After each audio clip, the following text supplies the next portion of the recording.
Topic po natin, diabetes at kidney disease. Diba? Kala natin dalawang magkaibang sakit pero konektado po sila.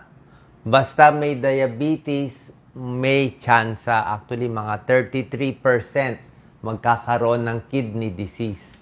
Lalo na yung mga kidney failure, nagdadialysis.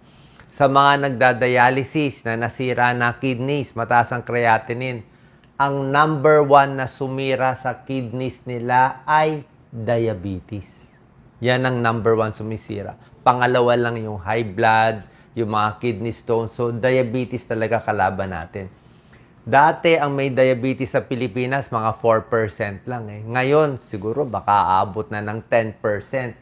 Sa dami ng mabibili mo sa supermarket na matatamis, mga fast food, mga donut, mga pastries, talagang parami ng parami ang may diabetes. Kaya nakikita nyo, ang daming-daming dialysis center, ang daming-daming nagkaka-kidney disease.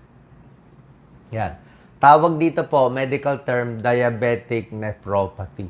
Okay, so bilang internist, cardiologist, ito mga inaaral din namin. Pag nasisira na ang kidneys dahil sa diabetes, ito po nangyari. Bukod sa sugar na lumalabas sa ihi, 'di ba? Pag diabetes ka, mataas ang blood sugar mo, lalabas sa ihi kaya nilalanggam yung ihi. Meron ding protina na lumalabas sa ihi. Kaya kapag maraming protein, ito kasi nasisira yung glomerulus ng kidneys. So pag nagli-leak yung protein, dapat hindi siya nagli-leak. Ang nangyayari, mabulang-mabula yung ihi. Para siyang iced tea. Tapos, pag ginawa ng urinalysis, makikita may albumin. So, may +1, +2, +3. Ibig sabihin, may sira na ang kidneys. Okay? Pero hindi naman lahat. Mamaya tuturo natin paano tayo iiwas na hindi makasali doon sa 33% na katao na masisira ang kidneys dahil sa diabetes. May magandang slides ako nakita. Mga ibang slides na nagamit ko kay Dr. Tala at maganda yung gawa niya. Diabetic nephropathy. So, ibig sabihin ng nephropathy, kidney disease. Dahil sa diabetes, nasira yung kidneys. Okay. Usually, in 10 to 15 years pa. Pero syempre, pag nagka-diabetes ka, madalas pang matagalan to. Unless mild lang yung diabetes mo na mababalik pa natin sa normal. Pero pag may diabetes, after 10 years to 15 years, 1/3 isa sa 33%, masisira ang kidneys.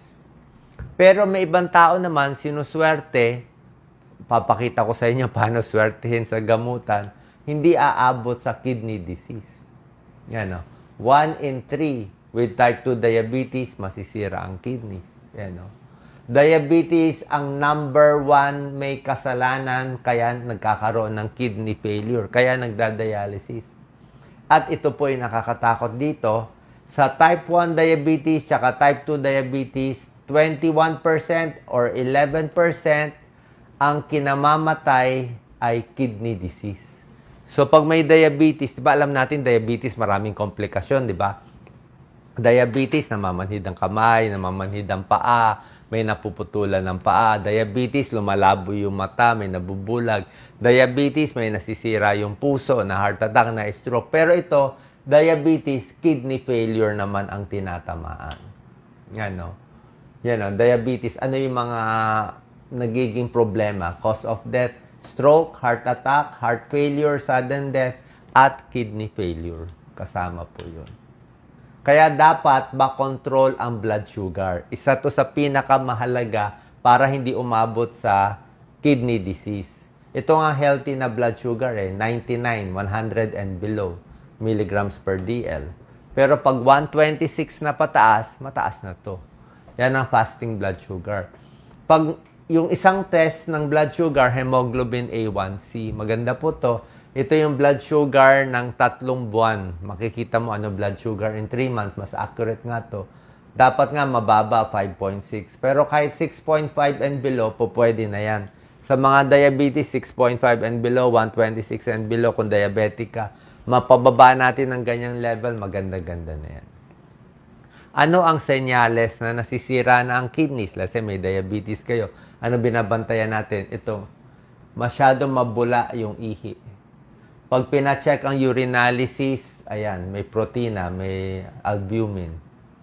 Yung blood pressure tumataas na. Pag tumataas na ang blood pressure, pwede talagang may high blood o pwede nasisira na ang kidneys. Nagmamanas ang paa, may komplikasyon na sa mata. Meron ng diabetic retinopathy. Ibig sabihin, pag in-examine ng ophthalmologist, meron na nakikitang mga ekstrang ugat sa mata. Ibig sabihin, pag yung mata may diferensya na dahil sa diabetes, yung mga artery nasisira na, malamang pati yung kidneys nasisira na rin. Pati yung artery sa puso, baka nagbabara na rin. Pati yung artery sa utak, nagbabara na rin. Pati artery sa paa, lumiliit na rin. Kaya mas namamanhid yung paa. At pwede nga magsugat sa paa na hindi gumagaling. Ayan, nagmamanas, ihi ng ihi, tumataas na blood pressure, sign na tinatamaan na yung kidneys dahil sa diabetes. Leg cramps, marami naman nagle-leg cramps. Pero ito talaga yung pinaka-sign eh. Anemic. Anemic na. Kasi ang kidneys, ang gumagawa ng isang hormone, erythropoietin, ang trabaho nitong hormone na to, pataasin ang dugo sa katawan. Gumawa ng red blood cell. So, kidneys nag-uutos sa mga buto na gumawa ng red blood cell. Pag nasira ang kidneys, wala nang taga-utos, kaya anemic. Kaya basta na kidney failure, lahat sila anemic.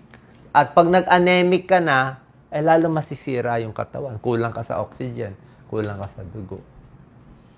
Ano ang mga risk factors na nakakadagdag sa problema? Mas matanda, syempre. Tulad ng sinabi ko, mas matagal yung diabetes, 15 years or more, doon na nag-uumpisa. Kaya mas matanda, mas matagal may diabetes, mas di maganda. Lalaki, usually a little more lalaki, tinatamaan ng kidney disease. May ibang sakit, may high blood, mataas ang overweight, mataas ang cholesterol, nakakadagdag din yun sa sira sa kidneys. At syempre, sigarilyo, bawal talaga. Pag diabetic talaga, zero smoking talaga. Malaki talagang sira. Paano malalaman na may sira ng kidneys? Check ang urinalysis. Pag laging may albumin, yun na po ang sign. Ang kidney disease may stages. Stage 1, stage 2, 3, 4, 5. Pag stage 5 na, ito na mataas yung creatinine, for dialysis na siya.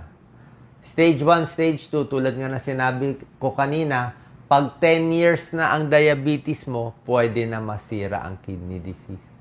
May protina na sa ihi lumalabas.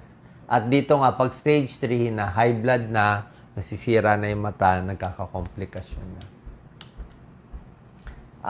Ito lang basically pinapakita ilang years na may diabetes. 5 years, 10 years, 15, 25 years. At ito, pababa ng pababa yung kidney function.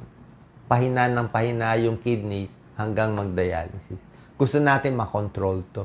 Gusto natin makontrol siya. Ito na po, paano natin makokontrol? Ito yung pinakagusto kong slide eh. Sabi sa slide na to, mga medical studies to, dito tayo kakapit lahat ng diabetic. Pag na-control mo lang ang blood sugar mo, okay? Mababa mo lang sa halos normal, kahit 126 milligrams per DL, mababa mo lang yung blood sugar mo, iwas matatamis, bawas pagkain. Pag na-control mo lang, ito yung malaking benepisyo. Ano tong yellow na naka-point pababa? Ibig sabihin, hindi ka magkakaroon ng komplikasyon, less 21%. Hindi ka ma-heart attack, 14% less. Hindi ka ma-stroke, 12% less. Hindi masisira ang kidneys mo, hindi masisira mata mo, 37% less. Kung makokontrol mo ang blood sugar mo. So, lahat na nakontrol ang blood sugar, panalo. Lahat na hindi nakontrol, talo. Proven siya. P.001. Alam ng mga doktor yan. Talagang may medical benefit yung pag-control ng blood sugar. Okay? Ito na pinakamahalagang slide sa ituturo ko sa inyo. 2, 4, 6, 7 to. Itong 7, pag nagawa ng lahat ng diabetic, hindi kayo aabot sa kidney disease, baka hindi na rin aabot sa heart attack, pwedeng mabuhay ng normal. Pero kailangan susundin itong 7. Ano tong 7 na to? Actually, ang nephrologist nyo, internist nyo, ang doktor nyo, siya po ang gagabay sa inyo, di ba? Tsaka itong mga ibang gamot, i-reseta nyo sa inyo. Pero, kailangan alam nyo rin para susundin ninyo. Number 1, ang blood pressure nyo dapat 130/80 or lower. Okay? Ibang usapan to. Alam nyo, high blood, di ba? 140/90. Ito, iba pa. Pag diabetic ka, gusto natin ganyang kababa. Kung 120/80, mas maganda. Hindi pwede lalampas sa 130/80. Iba ang level ng blood pressure sa diabetes. Ito, binibigyan ng gamot. ACE inhibitor, parang enalapril. ARB, parang losartan. Pipili na isa doon. Binibigay yung gamot para hindi masira ang kidneys. Mamaya explain ko to. Blood sugar, dapat less than 6.5. Ganyang kababa. Mga 126 lang. Yan, no? Dapat mababa. Pag hindi bumaba, masisira ang kidneys. Cholesterol, bad cholesterol, dapat less than 100. Diet or gamot. Anemic, ang hemoglobin mo dapat mataas, 11 to 12. Pag naging anemic, nagkakakomplikasyon. Ito para maprotektahan yung mga lining ng mga artery natin, aspirin. Pero doktor lang magbibigay ng aspirin. Doktor magdi-decide kung pwede ka o hindi ka pwede ng aspirin. At sigarilyo, 0. Bawal talaga. Pag nagawa nyo itong 7, safe na kayo. Kaya mahirap eh. Paano ibababa yung blood sugar? Pinakamahalaga dito, blood sugar. Siyempre, yung mga bawal na matatamis. Diba? Kaya lagi ko sinasabi, tubig lang talaga. Ano iinumin ko, Doc? Kahit anong liquid pumasok, tubig. Gusto mo black coffee, gusto mo lang konting lagyan ng lemon water, gusto mo konting tsaa, pero tubig pa rin. Okay? Gigigil ka sa soft drinks, wala tayong magagawa. Hindi talaga po pwede. Lalo na kung may diabetes. Ito nangyayari sa diabetic kidneys. Lumalaki itong isang arteriole, lumiliit itong isa. Para maayos to, binibigyan natin ng gamot. Punta kayo sa nephrologist ninyo, wala tayong choice, basta diabetes at tumataas na creatinine, may protina na sa ihi, walang choice eh. Babalik tayo sa nephrologist nyo every 3 to 4 months. Kahit walang pera, walang choice eh. Kasi pag hinayaan natin, di kayo magpapacheck up, baka pagbalik nyo, ang taas na ng creatinine, dialysis, gagastos tayo ng milyon. Hindi lang 100,000 hanggang milyon aabutin sa dialysis. So, pag ganun tayo, pag inad-add mo, yung tuloy-tuloy ng dialysis for several years, aabot ng milyon siya sa gastos. Kaya nga, mas maganda, maaga pa. Itong dalawang gamot, either or, pipili lang na isa. Pwedeng ACE inhibitors, tulad ng mga generic lang to, enalapril, captopril, lisinopril, or ARB, losartan, valsartan, irbesartan, lahat ito. Pwede, bibigyan kayo ng kidney doctor nyo ng maintenance nito sa tamang dosis at sa tamang pasyente. Okay? Hindi lahat na nakikinig iinom nito, mali po. Hindi po ganon. Dapat early stage lang ng kidney disease. Kasi pag late na, super taas na ang creatinine, nagloloko na yung potassium, hindi na rin pwede ito. Diba? Sa umpisa pa lang. So, meron siyang tamang timing lang. May tamang timing lang. Strategies to use. Pag buntis, bawal to. May balak magbuntis, bawal to. Okay? Kung may high blood, mas maganda to. Hindi siya sinasabay, choose one lang tayo. Okay? Punta kayo sa doktor. Kung may diabetes kayo at medyo matagal na diabetes ninyo, malamang bibigyan kayo nitong gamot. Siyempre, other tips, exercise, diba? Tigil alak, tigil sigarilyo, blood sugar, bawas stress, kasama naman yan. Blood sugar goals, may tulong. Meron pa tayong other tips. Tubig, kailangan maraming inom 8 to 12 glasses habang wala pang kidney failure. Minimum 8 to 12 glasses para malabas yung mga dumi sa katawan, gumana yung kidneys. Alat, babawasan sodium. Protina, binabawasan na pag medyo ending na. Yung exercise, wag sobrang pagod, sobrang takbo kasi yung muscle protein yan, may muscle breakdown Wag magpapasuntok, boxing, MMA, lahat yan, pag nabugbog kasi, pwede masira. Mga hazing, lahat yan, nasisira ang muscle, masisira ang kidneys. Potassium, binabantayan. Kasi pag end-stage kidney disease na, tumataas na yung potassium. Yun na nga, pag tumaas na ang potassium, tumaas na creatinine, hindi na natin makontrol yung diabetic kidney, aabot na sa dialysis.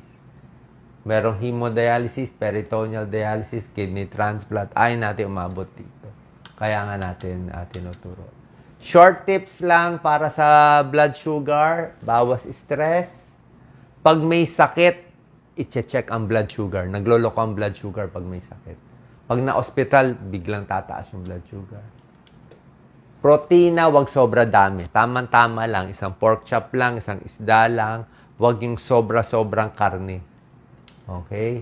Artificial sweetener, bawal, iwas na lang. O wag masyado marami. Kasi kung puro artificial sweetener, hindi rin maganda. Alak, siyempre, matamis din siya. Nakakasira din ng katawan. Ayaw natin ma-dehydrate. Init. Pag diabetic, ayaw natin mainit. Ma-dehydrate, kulang sa tubig, masisiraan din ang kidneys. Kulang sa tulog, tumataas ang blood sugar. Yan. Alam nyo naman yung mga bawal, ingat. Kahit yung mga SARSA, yung mga may kidney disease, mga nagda-dialysis, alam nila, mga ketchup, maalat, matamis, di ba? Halos, pwede naman kumain pag wala pa kayong sakit. Ang point ko, hindi siya unli. Hindi siya unli gravy na isang baso ilalagay mo sa kanin. Diba? Yung normal kain lang, artificial sweetener, ingat. Matatamis, alam nyo na naman. Soft drinks, alam nyo naman bawal. Diba? Ayan, alam nyo na naman bawal to. Fast food kasi, syempre, high carbohydrate, high fat. Diba? Maalat, sobrang tamis.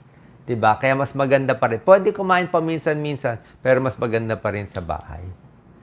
Ano pwede kainin? Kahit nga spaghetti, ang alat din Diba? Maalat o matamis. Maganda sariling luto. Pag sariling luto kasi, controlled mo Controlled mo yung nilalagay na asin. Siyempre, pag sa restaurant, hindi naman nila gagawin pang diabetic to Gagawin nila masarap para bumalik-balik kayo. Para sumarap, dapat maalat at matamis. Diba? Okay, so sana pa nakatulong ng mga tips para makaiwas sa diabetic kidney disease. Punta tayo po sa inyong doktor, pa-check ng urinalysis, mga kidney specialist, nephrologist, ang pupuntahan natin para dito. Ingat po palagi.